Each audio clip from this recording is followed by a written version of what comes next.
Hi there, everybody. Welcome to another episode of the Cloud-Based Mayhem. This is number 19. I believe that's about 19 in our first year of operations. More than I thought we'd do, and a lot less than I'd hoped to do, of course. But before we get into this one with Jocky Sanderson, the legend, I'm so excited to bring you the show. Just a few little logistical things. I'm taking off for Alaska here in a few days. Dave Turner and I are going to attempt to fly the full length of the Alaskan Range. This is another Red Bull project.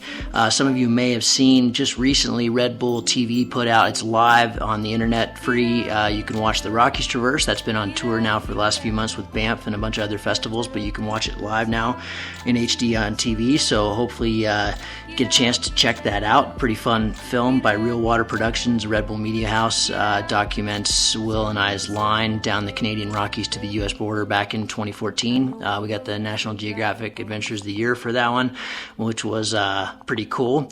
But yeah, I've been getting a lot of comments on that. If you haven't checked it out, you can find that on my Facebook page or just Google it. It's all over the place right now. Yeah, super psyched for this trip to Alaska. We plan to take 4 to 8 weeks to complete this. So I've tried to line up a couple podcasts that'll be released while I'm gone. I've got this one, of course, now with Jocky. I'm also sitting down with Bruce Goldsmith this weekend, and I hope one person more. I'll leave that as a surprise. But otherwise, I do apologize. I won't be able to turn these out like I usually do when I'm in Alaska, of course, because we're pretty much off comms.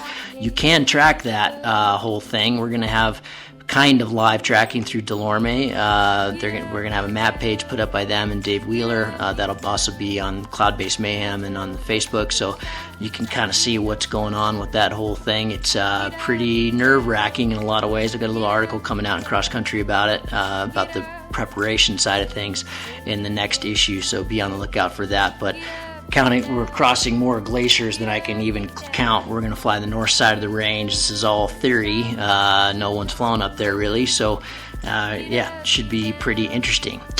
Now, anyway, this podcast, Jocky Sanderson. I did an SIV, well, really more of an acro clinic with him back in 2012 in Ölüdeniz in Turkey. Jocky's just got so much energy. I've been watching his films for years. I was totally addicted to performance free flying.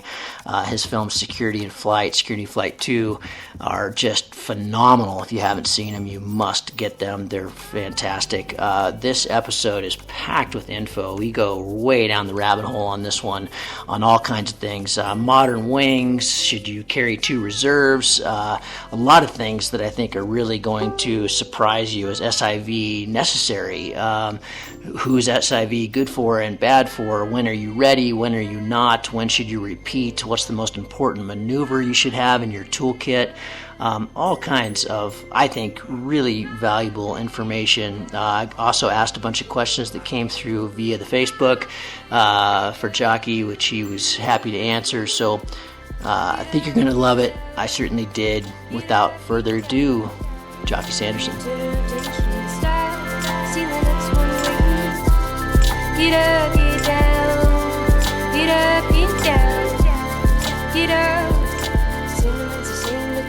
Jocky Sanderson, it is awesome to have you on the show. Sorry for that little blip there. We're going to have to redo this, but where are you these days? What are you doing? And thanks for your time. I'm at home, actually, this week. Just got back from Australia, and we're just doing some nice family stuff, hanging out, relaxing, before we head off to Turkey next week. Okay, yeah, you set an incredibly busy schedule. You know, when we met, I took a course from you back in Turkey in 2012, doing an acro thing with Johan, one of your buddies. That's it. And that was really the kind of the ramp up. That's what started me on all this absurdity and the X-Alps and everything else. And then the last time I saw you, we were getting ready for the X-Alps in Annecy in June. That's right, yeah. And it's great to see it. It's great to follow your progress as well, from doing the SIV and acro to flying in Billing when we met and flew with John Sylvester, and then in Annecy. It's been fantastic. You just keep it up. Keep that energy and enthusiasm. Oh, well, thanks very much. Well, it's I go on the coattails of guys like you and mentors that have gone before me. Usually I like to ask about, take me back and share with me some of your history, but I don't think I'd get to ask a second question if I did that with you. My goodness, you've been at this 30 years. Yeah, 25, 30 years. Yeah, over a quarter of a century. Quite That is incredible. just that is just amazing. You mentioned John Sylvester. What a legend! Huh? Yeah, I love that fantastic guy. guy. Yeah, really true. I did my first bivvy trip with him I from remember I beer. was there. Yeah, You that's went to right. You were Manali and there. camped. You camped out and then flew back the next day, didn't you? Exactly. Yeah, it was amazing. The next day we were encased in ice that night. I didn't bring a sleeping bag. I just brought all my down. I figured, well, I fly and it's cold. It can't be any worse. And made a little fire that night and wrapped myself around the fire and woke up the next morning at 9:30 and it was already on and dialed up and flew back to beer before anybody had even launched in beer. I just thought, oh my God, John, this is amazing. We got to do more of this. Definitely. And is that what got you addicted to X Up stuff? Totally. That was the Right. first one. Yeah, I have to give him all the credit. Absolutely. Yeah, I just thought, man, I really need more of this. That's where Cedar Wright calls it a sky crack. Hey, so what I would love to start this off with, rather than hearing about all those comp years, which I know is exciting, and Yeah. I'd love to have you tell me a story of that. But how did you transition from comps? I believe it was kind of the late '90s, with Robbie Whittle and John Pendry and all those guys you were flying around with. How did you go from that to what you're doing now? Because I think this instructional side has been really the greater part of your flying career. Is that correct? Yeah, I mean, I really enjoyed competitions. They're fantastic. I enjoyed it for flying with my friends and having a great time. And being paid and sponsored to travel the world and just fly is just a tremendously fortunate thing to be able to do. But I never really had that killer instinct wanting, or you always enter a competition wanting to win. But I enjoyed it too much. And, I finished third and stuff like that. And it was good fun. But it I much preferred teaching, actually. It's just sharing knowledge and seeing smiles on people's faces as they achieve things. So I got more of a reward from teaching. But the main reason I stopped was just to start in a family and not being able to justify competition flying when you've got young kids. Was a lot of that because of the risk, or was it more the time? A little bit of both. Okay. So, I mean, I'd been doing it for 10 years and it was just about time to start a family. And I had to cut out a few things to keep me home a bit more. And the competitions was one of the things that went really. Um, but I mean, I always look back with great fondness. I think it's a fantastic thing to do, and brilliantly rewarding and incredibly bonding with other pilots sharing it. And it really teaches you a lot about yourself, from competitions to preparation to discipline, the whole thing. And it's great to do especially when you're young, but at any time of your life, as long as you want to do it, that's the key. Don't feel like you have to do it. Mm. And how did the SIV thing start? How did that was that pretty common back in the day to be doing SIV training, or did you kind of lead the way? Well, what we did is I used to test for ACPLs, and we used to do sort of testing for manufacturers and some development work and for our British Association. And it was very, we did testing, and it was, testing for deflation, spin, stall recovery, things like that. Um, and it was very young then. There weren't really SIV courses as such, but it was something that I thought people would benefit from learning themselves. And there weren't really courses. There were similar things, but not very detailed. And so we put it together. What I basically did was put a test flight, uh, broke it down into course structure. So deflations, searching for spins, searching for stalls and spirals, and various other maneuvers. And so you sort of break a test flight into a course, and then that's how the SIV courses evolved for us, anyway. Um, and I think it's a thing that people do benefit from. It gives them confidence, and it gives an understanding in their glider. and confidence in their ability to control it. So it's a thing that worked. So yeah, it's a great thing to do.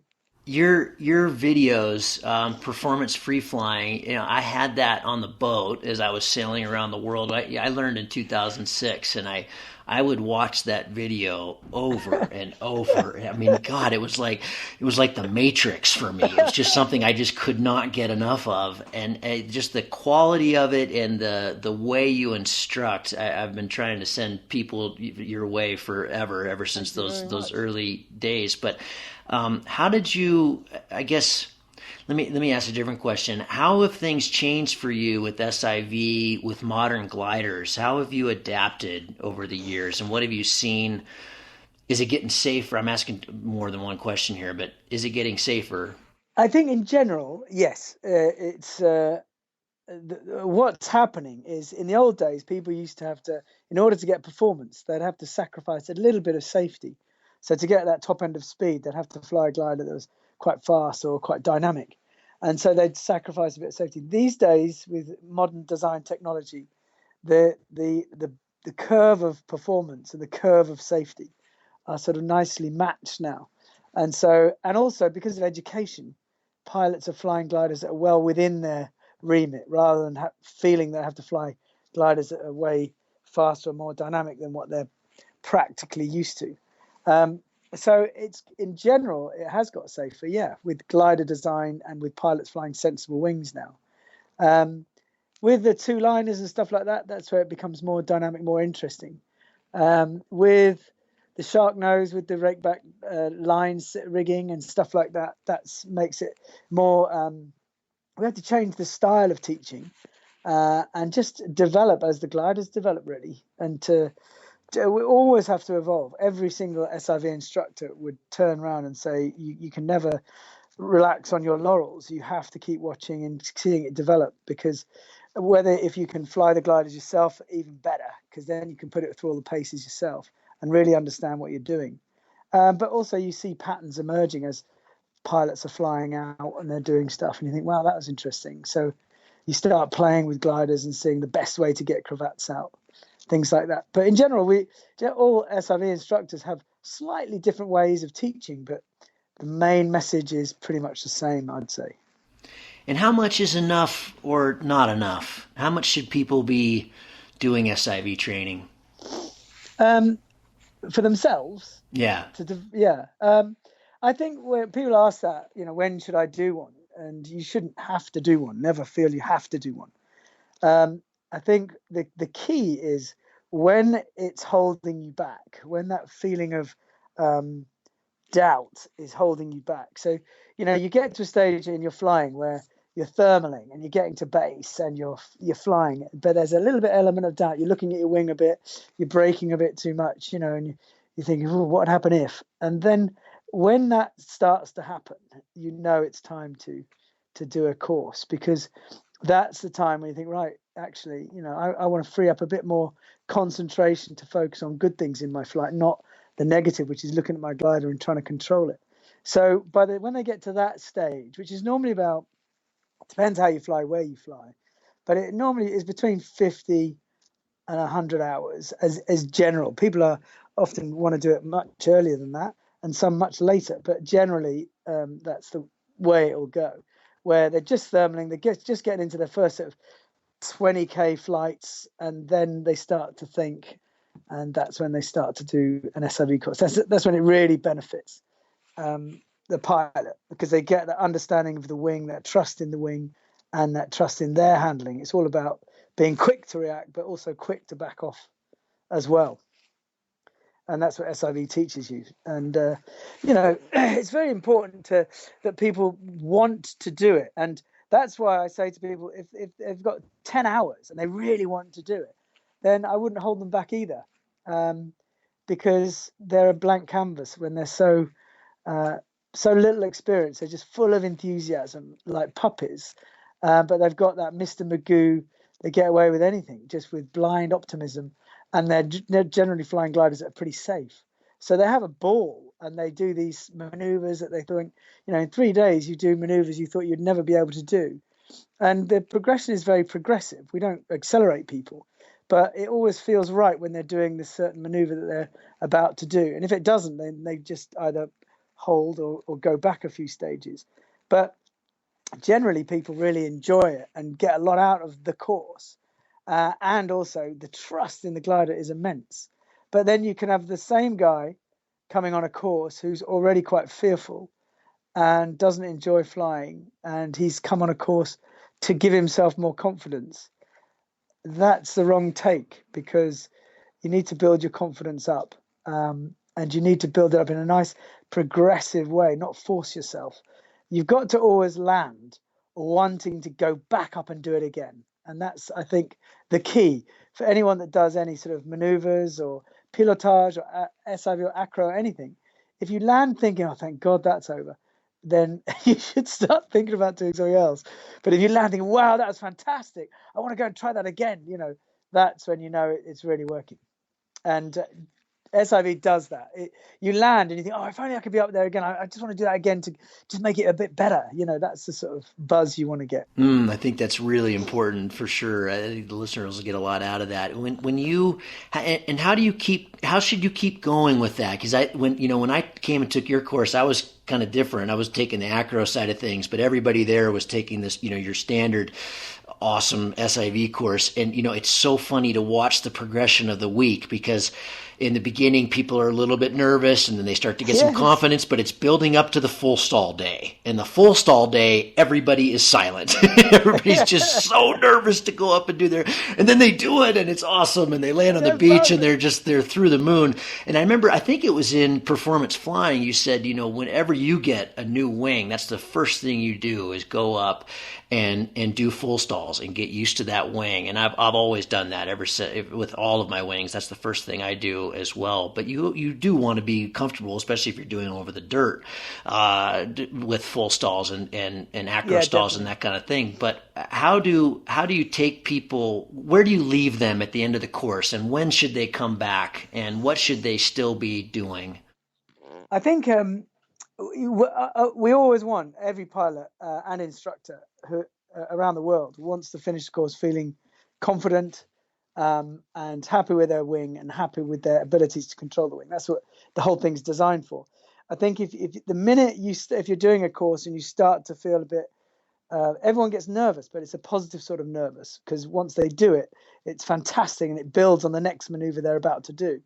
And so we always want them to go away armed with more confidence, and more positive attitude towards flying. I think during a course, it's key for us, and for any SIV instructor to see if a person's not responding or not really enjoying it, to just gently slow it down, slow the progression down, and focus on the stuff they're good at, the stuff they enjoy, and so that when they land more positive and more hungry to learn more.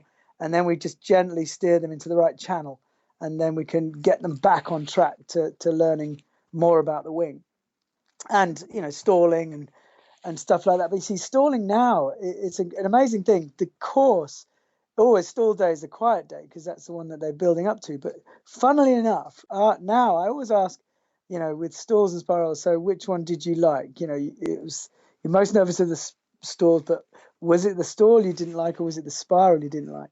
And now the trend is they don't like spirals. They like the stalls. They weren't as bad as they thought. And it was the spirals they didn't like. So interesting the way it's gone, mainly because people are very fearful of blacking out with spirals and things like that. And there's a lot of locking in issues that we have to address now. So that sort of thing. But yeah, it's funny how trends go. In a decade, they've gone from absolutely hating stalls to not minding stuff. But again, with stalls, you go in, you teach sort of a full stall so they lock their arms so that it's safer, because they don't accidentally release it and let it dive over them and have a horrendous time. So, but as they get more progressive and they understand the forces, then we go more into sort of stall, tail slide, and easing up the brakes and monitoring that dive and learning about that pressure point. So it's there's finesse and training even to stalls. They're not so binary as on and off, and that's what a good SIV course should sort of bring that out, rather than just ticking boxes. it should always have a pilot landing and finishing a course thinking, yeah, most of my questions were answered, and my confidence has gone up, and it's opened a door to make you more hungry to learn, and give you more confidence in your flying. And I don't think people need to come back all the time. A lot of people get the bug, and think, yeah, I've got to do this every time when I get a new wing, or every couple of years I'll come back. I think once you've got the understanding of it, it's there. It lasts for quite a long time. I think what it does do now with the beauty of acro is it shows, wow, I can have this much fun on my glider, which is designed for, generally they're designed for thermaling and cross country flying.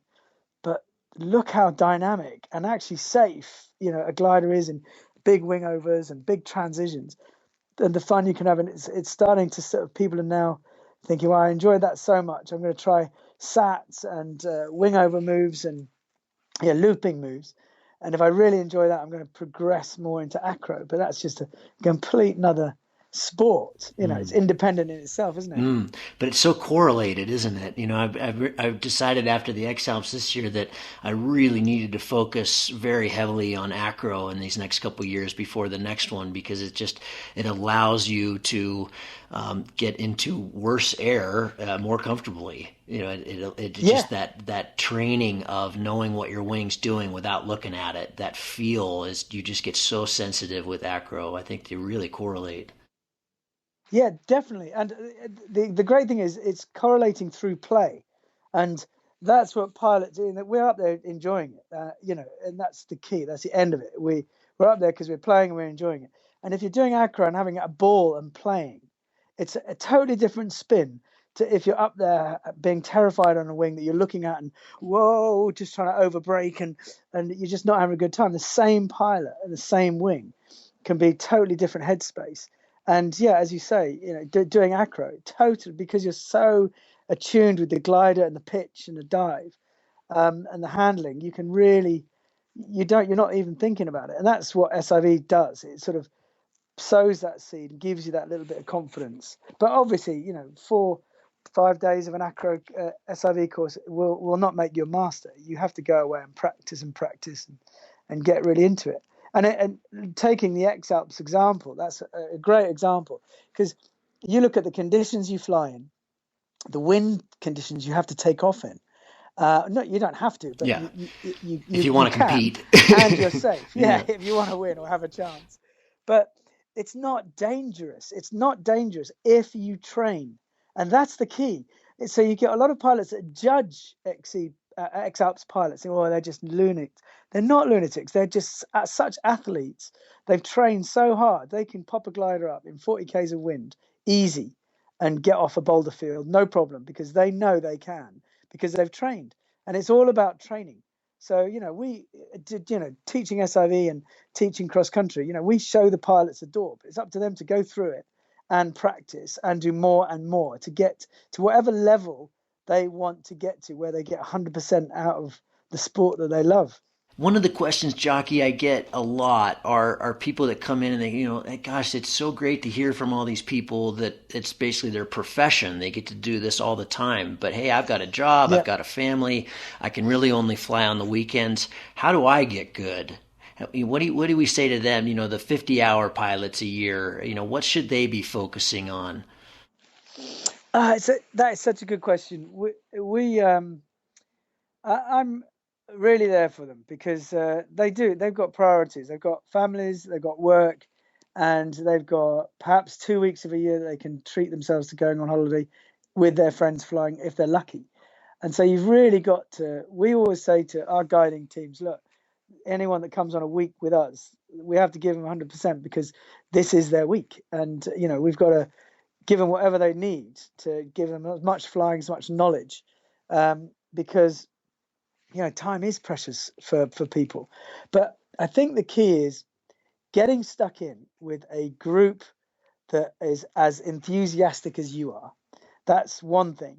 So don't feel, you have to just go on a hill and wait to introduce yourself to people, and just get a group of like-minded people.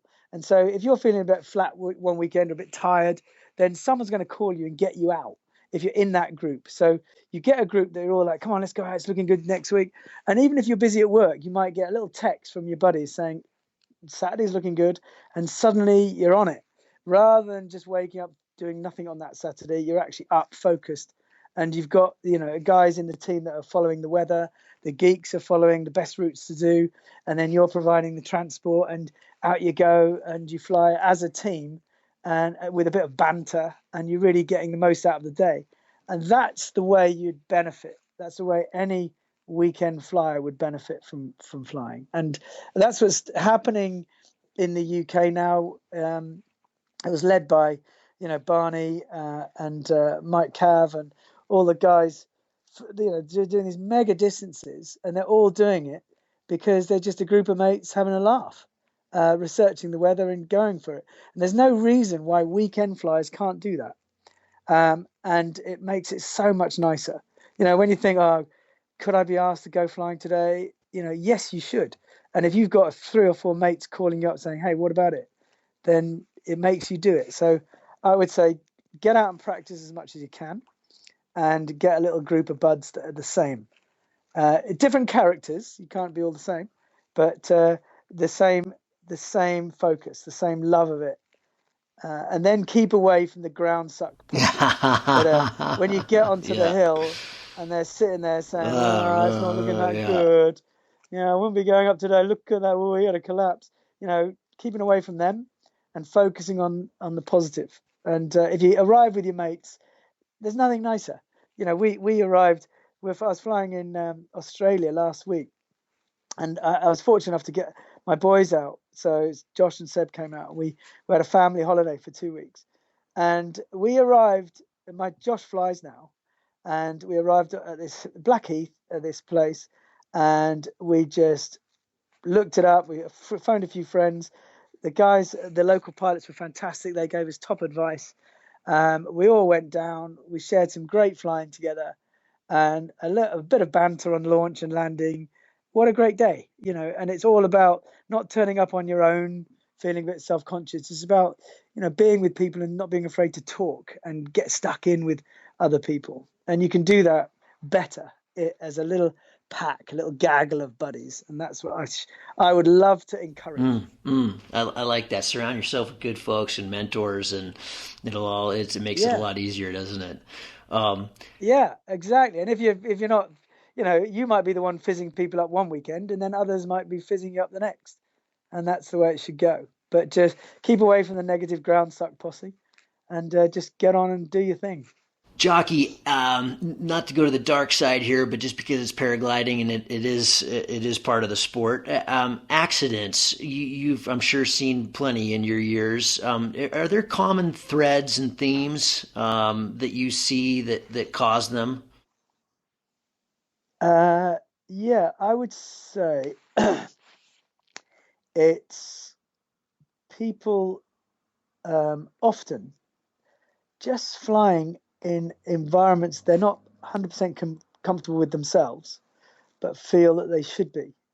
And often we all have performance in peaks and troughs, confidence peaks and troughs, and attention peaks and troughs. And it's, as a pilot, the beautiful thing about the sport we do is you have to be honest with yourself, because your judgments are final. And if you make a mistake, you quickly change it and do another one and learn from it. And I think with people that have long breaks, people that fly in conditions that, last year they flew in the same conditions, but this year they're a bit jumpy and they're not as quick. They try to sort of justify doing it and being there, but their head's probably already screaming at them to get out. And that's when they're flying outside their comfort zone, but feel they should be there. That's when accidents happen. You get the great thing. And Matt Gerdes wrote an article recently about having that knowledge, being totally naive but full of enthusiasm, and then you get the knowledge, and then and it's all about knowing yourself and operating within it. Push the boundaries gently, when it feels right, push. When it doesn't feel right, just back off. But you don't have to do anything that you feel that people think you should. Like, there's a lot of people that fly gliders, for example, that are a bit racy, and because they're chief instructors, they feel they have to fly them, and which is wrong. You should fly what you're comfortable with. For example, I flew, in comps for years, with prototype gliders for years.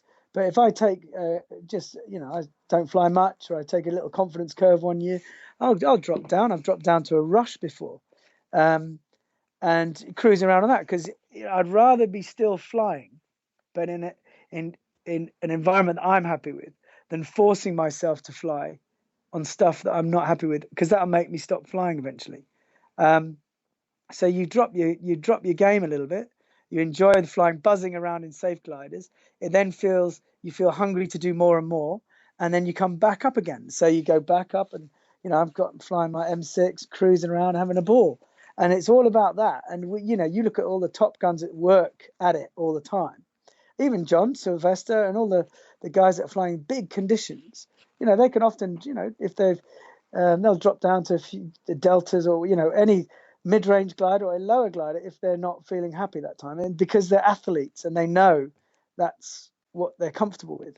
And I think practice and being comfortable in your skin is important, because the great thing about aviation is the decisions stop with you. And so accidents often happen when you get all these variables start playing their part. Not one is a singular one you can put your finger on, but they all start playing their part in contributing to the mistake you end up finding yourself in.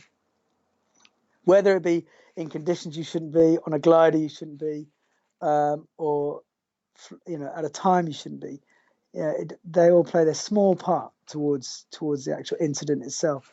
And it's, you look at any incident and you rewind the clock, and there's something you can learn from it. When is a pilot ready to step up, and why should they do it? Obviously for the better performance, but is there a moment, or what do you advise pilots to do? Because these days there's a huge spread in the B and C range. Wouldn't you agree? I mean, there's the hot Bs are, Will Gadd flew the Carrera on our Rockies Traverse. He's an incredible pilot, and it was, unless there was a lot of wind, I was on the peak 3 of D, he was just had no trouble keeping up. So I mean, I think you can do astonishingly amazing flights, as we've seen in Europe. Brilliant. In the last few years, guys on Mentors just sending it. But when should a pilot move up? I always think when it's holding them back, when there's a feeling you get when you're going on a glide, or there's a point in your flying where you want more. Your stomach muscles are tense. You want more out of it. That's when you step up. But not when you think you should, not when your glider's got tired and you want another glider. You think, well, it's another glider, so I need to go up. You go up when you feel, when it's a feeling, and when the time is right. You don't step up because you think you should. You step up because you feel held back by the glider you're in. But again, if you're in a glider that is like the Carreras are brilliant. In the right hands, they're absolutely fantastic wings, and they fly brilliantly well. And look at that. The rating it's got, the performance it gives. Do you need to go up? And it's great to fly a really good glider 100% than fly one that's a bit racy and you're starting to fly not as well. And it's all about that currency. And flying, because I mean, the guys that fly the Enzos and the Peaks and all, they're just beautiful gliders to see and fly. But you've got to be current, and you've got to be on it, and you've got to be, there all the time flying it. And quite often, as soon as you start dropping off the currency and dropping off that hunger, then you should gear down, and don't be afraid of gearing up or down. It doesn't make any difference. But you shouldn't have to go up or down. It's when it feels right. Jockey, you talked about, because you teach phenomenal XC courses as well, you Chris, and when you talked about the low hours pilots surrounding themselves with a good gaggle of folks and not the ground suck folks, but more on the technical side of things, like what would you say are the three things that come up again and again in terms of what what people should work on? I would say launching. Make sure that you really, because there's nothing worse than getting to a launch thinking, oh crap, I'm high wind launches, because you've already started on a negative. You're already thinking, oh my god, I don't think I can get off from there. But if you know you can nail nil wind launches, reverse launches with a tailwind, high wind launches, the Aussie launch, the Cobra launch, practicing all these different styles of launching, so that you don't even think about it. You're looking at the sky, and you appear at the takeoff, and I can get off there, and you bump up it goes, bump off I'm gone, and it's something that you cannot practice enough. And I don't mean wait till it's honking wind and then go on a football field which is flat and then get dragged around a bit and then give up. I mean, go in nil winds, go in 5, 10, 15, 20 Ks more of wind, different variations of it, different angles of slope as well. Everyone thinks they have to ground handle on the flat, that you don't. When you take off on the flat, you want to go on a hillside, steep hill. The funniest thing I take people to hills, and they see a steep launch and it's quite windy, and they think, oh my god, that's horrendous. And it's like, that's safe. If you can do it right, that's safe. Absolutely. So why are you afraid of it? You shouldn't be afraid. You should be able to just get there, get it ready, learn the little tricks that don't expose yourself to risk, like having the glider prepared and getting it all bunched ready so that you can just present it to the wind and bang, you're up and gone. And you know which way you're turning, everything's all right, gone. There's no kerfuffling around. So, I would say ground handling, definitely. Knowing your kit. Okay. Is an important one. It's because the time I'm guilty of it as well. You get some kit and you start fiddling around with it, and already, I missed that thermal, and oh no, I can't. My vario's annoying me because it's set wrong. All those little things. You should be able to be a machine when you get onto that launch.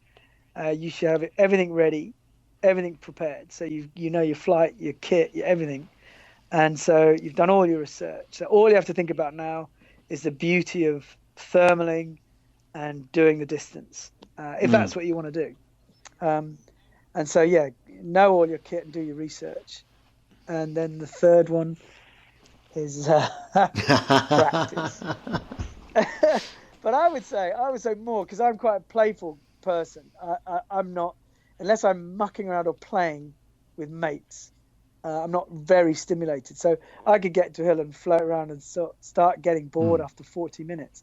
But if someone said, I bet you can't get to that hill over there, then that's it, game on, I'm off. Because there's a challenge there. And it's a bit of cafforing with your friends. So I think, play. Don't take it too seriously. I like that. Jockey, I posted a thing when we scheduled this yesterday on Facebook, just if anybody had any questions for you, and a few people replied that I wanted to run by you. These are quick questions, but they don't have to be answered quick. You could take as long as you want.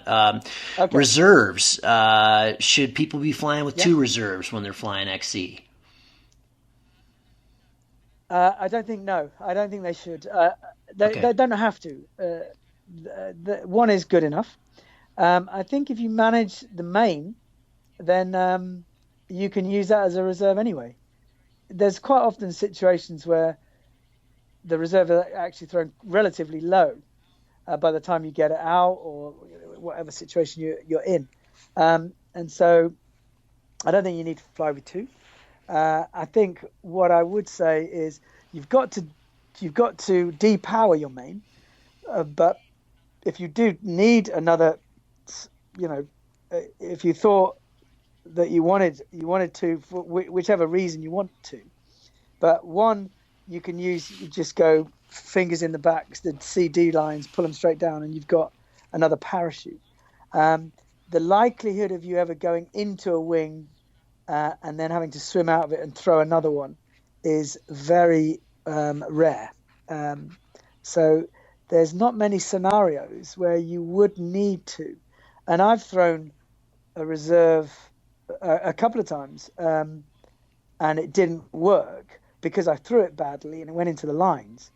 And so people think, oh no, I need a second one for that. You don't. All you have to do is pull it, and it will open. You can put it right into your lap and rethrow it, but it will open, and it will work. So I don't think for cross country flying, I don't think you need two. Yep, perfect. Igor asks, how stressful is your job, and how do you deal with the dark side of paragliding?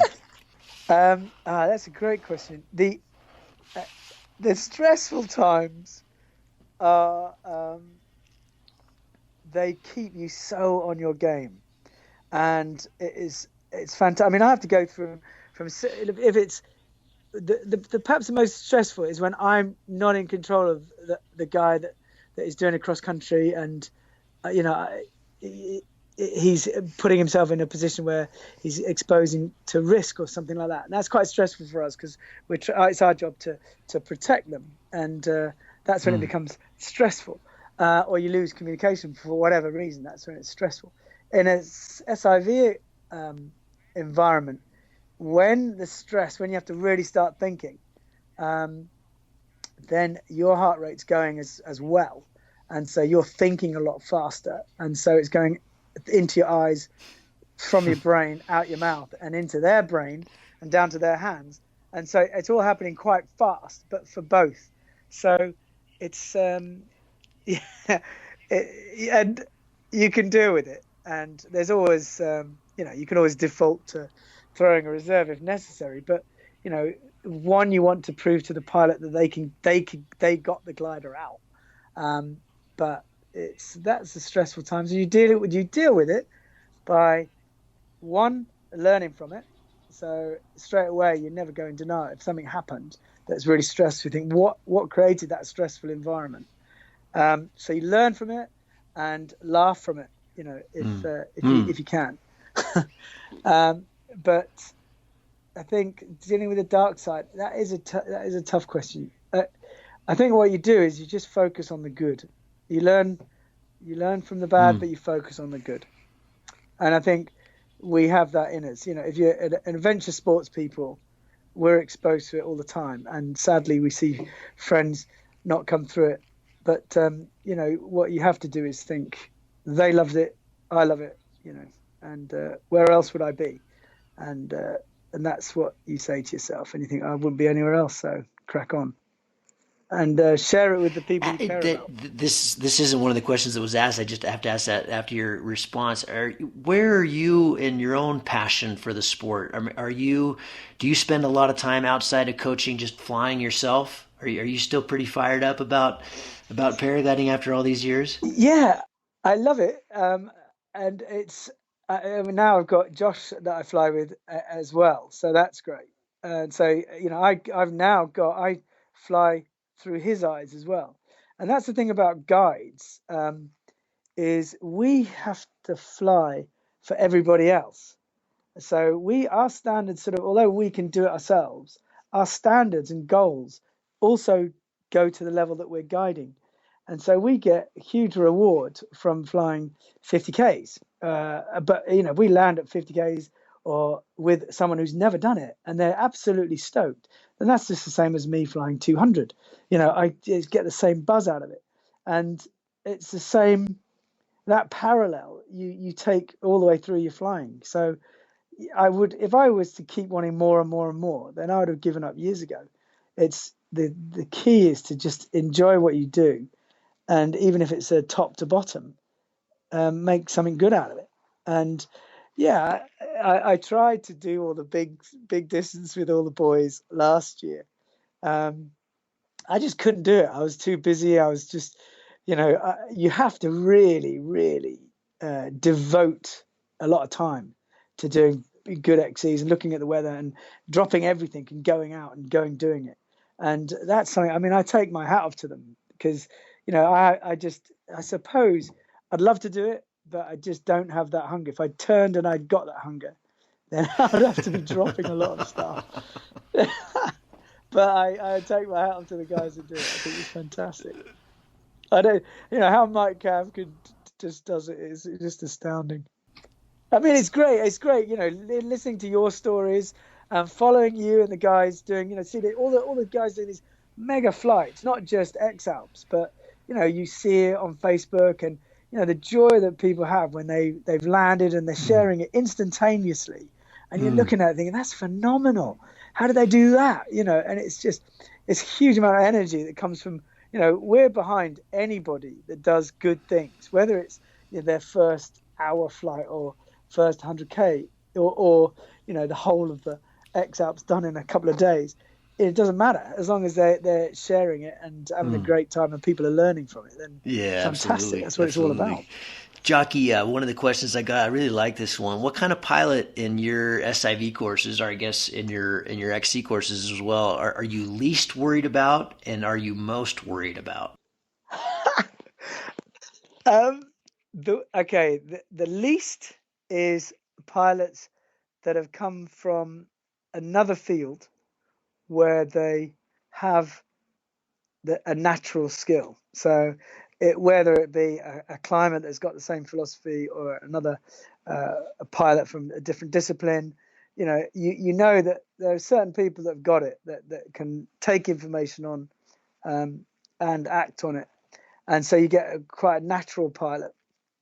And whether they've done a lot of hours airtime or not, that they've got it because they've got the right approach to it. And then you've got the people that don't, that have got they're doing it. Their sense of what actually is going on and what is actually really going on are two very different things. And when you get pilots that aren't prepared to learn, they're the ones that will have a sticky time.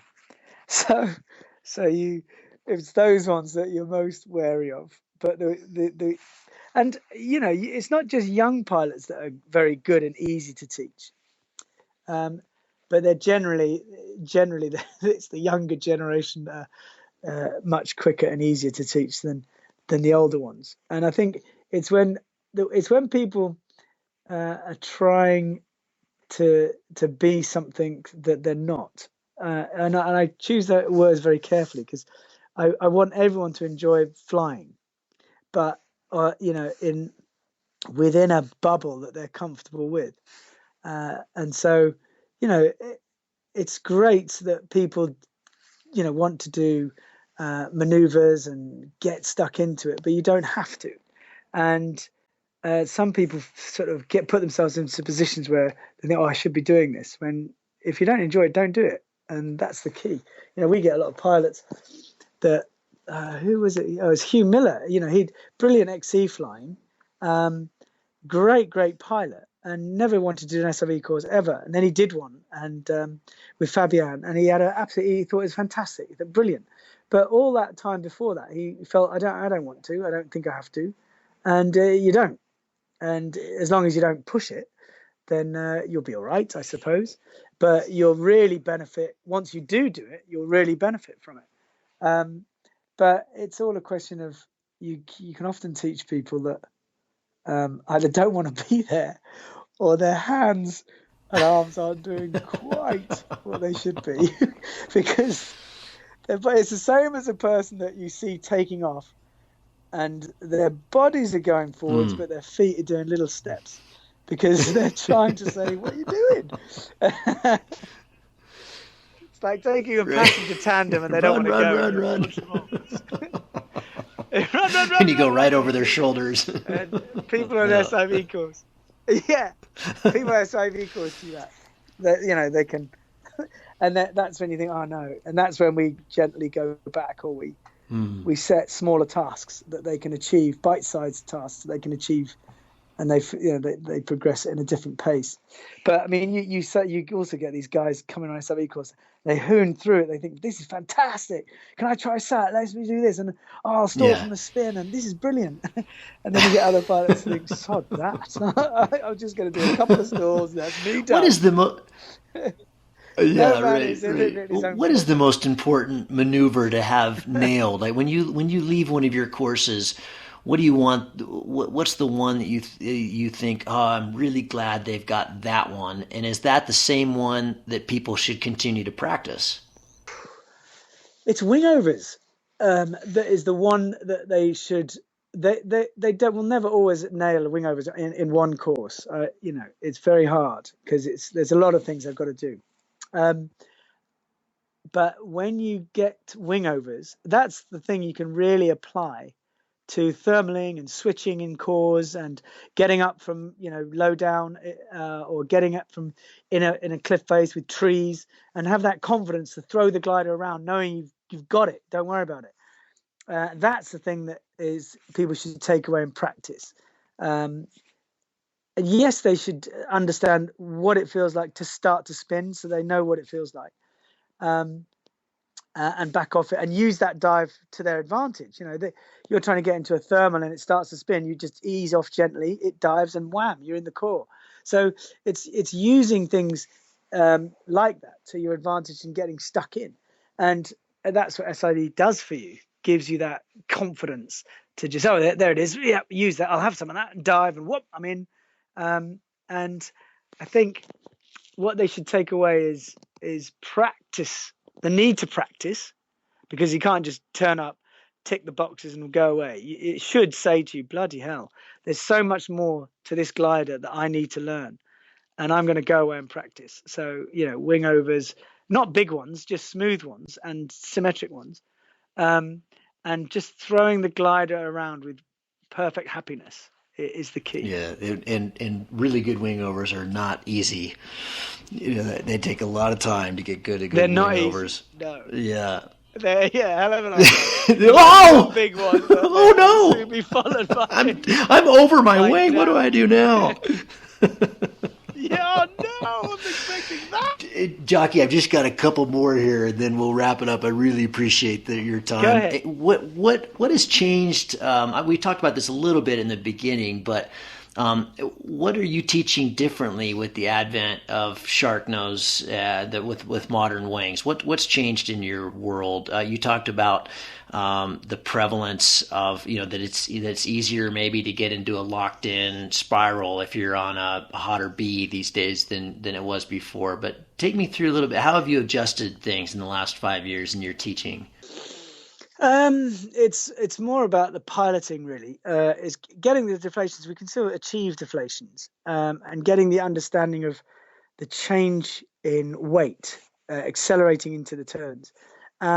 But it's more about using the energy and the power to pull it out in a nice, progressive, smooth, fluid way, and being comfortable with a dynamic situation which you diffuse. And that's the key. That's what we're working on. Whether the glider's different, and some can be quite dynamic and require quite fast input, but you have to be quick to react and then back off. And I think teaching that is very important, especially these days. Um, with high aspect ratio wings, with the power of the deflations, especially in speed bar deflation, where the glider very quickly goes behind. Um, that's when you have to be quick to brake to stop it going too far back, which would allow it to start to cravat and the tips to come forwards. So quick on the brakes, then back off the brakes and break the dive. It's all about that speed, but don't confuse speed with aggression. Have that sensitivity, and it's more of that really that we try to focus on. It's not binary. It isn't do that deflation. You have to do this. You have to adapt, and we all have to look at the glider and think, "Whoa, that didn't work the same." And you can say to one pilot, "Okay, really pull it," and they don't, and you go on, really pull it, and suddenly they do, and it goes to a very dynamic deflation. And they've got to be able to cope with that. So it's all about the briefing and making sure that they're comfortable with the dynamic situation. But new gliders, new trends, yeah, it's talking to pilots, talking to development teams, seeing what works, and seeing yourself, there's nothing nice than getting in the glider and playing with it yourself. Or one of us, going up there and having a little look at it and thinking, whoa, that's different. And quite often you can, if I see a pattern where something's not, what I'm saying isn't quite working, you'd go up, fly a glider, do the maneuver, and talk through it as you're doing it, just like I used to do testing. And then you think, oh shit, I'm saying the wrong thing. It should be more of this or less of that. And so by doing it, you actually understand more about what you need to teach. So you can't, no instructor can rest on their laurels and just sit back. They've got to be current and follow development and trends and what's going on. Huh. Do you prefer teaching SIV or XC more? Oh, I like change. So I'd hate to, if I did SIV all year, I'd give up. But what I do is I love change. So to be doing SIV and think, I'm starting to get bored of it. And then, I'm going cross country next week. That's fantastic. And then you give that 100%. And as soon as you start to think, I'm done on flying in circles and straight lines. I really want to throw the glider around or watch people as they learn how to throw the glider around. And then you sort of change. So just as you're just starting to think, counting the days now, you then change. You go back to your family, have a lovely time, and then you think, great, I've got something new to do. So change is as good as a rest. So you have to change it. So you can be, full on X-Alps and then suddenly go and cruise for a few evening soaring flights and coastal flying with a bit of acro. Sure. And then, a bit of a change. Doesn't have to always be full on. So that's how you can. So yeah. No, exactly. And yeah, that's why that's why I never want to do only one. I'd love a change. Cool. Jocky, tell me a story, like from your comp days. Tell me one that you don't often get to tell in your courses. Oh my Lord, a story that's a real.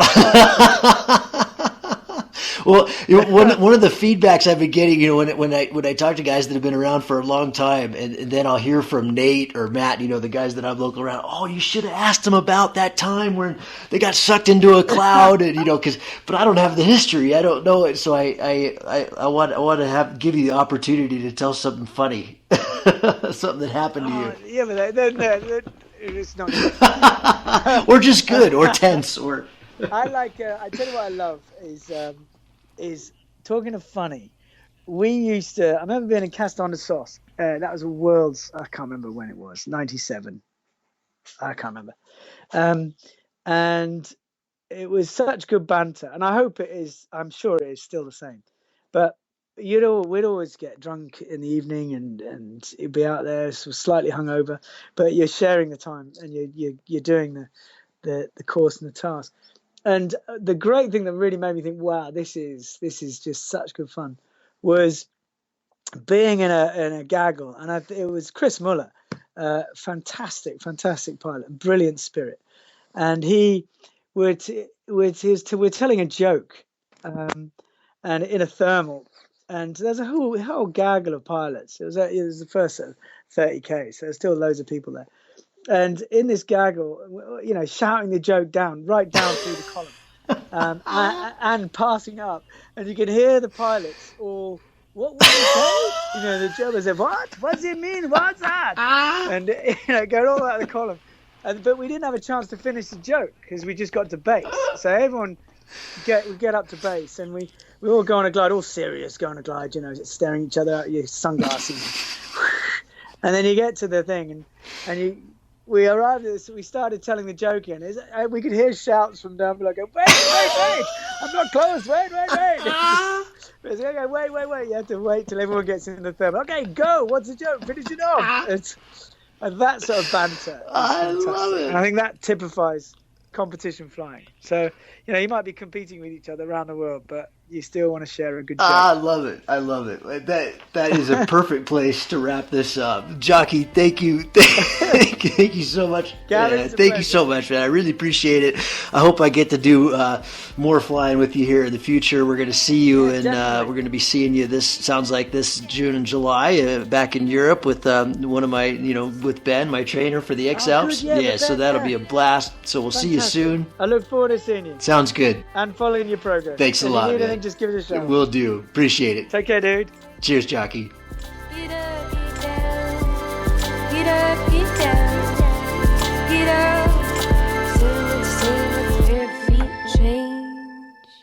I hope you enjoyed that. That was pretty cool. I was taking notes, going through the edit on that one the last few hours, putting this all together, and I've got pages of notes. So I'll write that up in the show notes on the website. You can review that. As I said in the top of the show, heading to Alaska soon, so we won't have too many more of these for you in the next few weeks, but hope to get one out by Bruce Goldsmith and another before I take off. If you got any questions for me about Alaska or anything else, shoot me an email. I hope you enjoyed the last one, the In-Between cast, where I answered your questions. As always, thank you so much for your generous donations. I really appreciate that. I'm going to be talking to Nick Grease at the Cloud-Based Foundation and find out how we can route some of that money their way as well, as they're doing such great work. Thank you all so much. Appreciate it. See you on the next show. Fly safe, fly far, have fun. Cheers.